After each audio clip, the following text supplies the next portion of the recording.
the thing is, I do feel like, as I said before, with Elden Ring, a lot of these games, filters are not good for games. You want to have people finish your game and play the game. You don't want to have people quit your game out of frustration or out of hopelessness, right? I mean, that's not like, imagine being a developer, you spend 3 years on your game, and then somebody quits it after 30 minutes because they fucked themselves up. Like, well, you don't want to have that happen, obviously. But I think the thing is with Elden Ring, and this is why I said in my video, man, is that Elden Ring, if you look at the amount of concurrent players that Elden Ring has on Steam, you compare those numbers to what Sekiro had, you compare those numbers to what Dark Souls 3 had, Elden Ring hit so much bigger of an audience, right? It hit so much bigger an audience, and because it did, there's a lot of people that were kind of like, they were not really From Software game fans, right? These are just the average video game players, and, you know, games like the Souls games are not, these are, I don't think they're that hard, I really don't, but they don't do a lot of hand-holding, and for just like an average uninitiated player,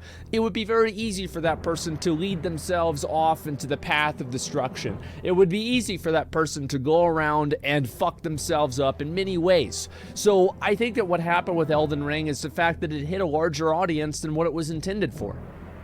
That's what I think really happened. I think that it came out and a lot of people that were not interested in what From Software games are got involved with the game, and they realized that this is a game that to a certain degree is for a niche of people. Do you guys see kind of what I'm saying here? They got humbled? Well, it's not about getting humbled or whatever. Like, I know that like Souls gamers have like the biggest fucking egos of like any video gamer community in the whole, everywhere, right? There's a lot of people that they could beat the games, they just don't want to fucking waste time running around.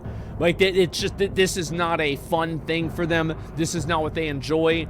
They like going. It's kind of like the difference between, you know, somebody who likes playing a game like Final Fantasy 14 raids and somebody who likes doing something like EverQuest or something like that, or like another one of those like really long form MMOs that like takes a lot of time, etc. You probably don't have a lot of overlap, and like there isn't like really one group of players that are fundamentally better than the other. It's just like different types of times.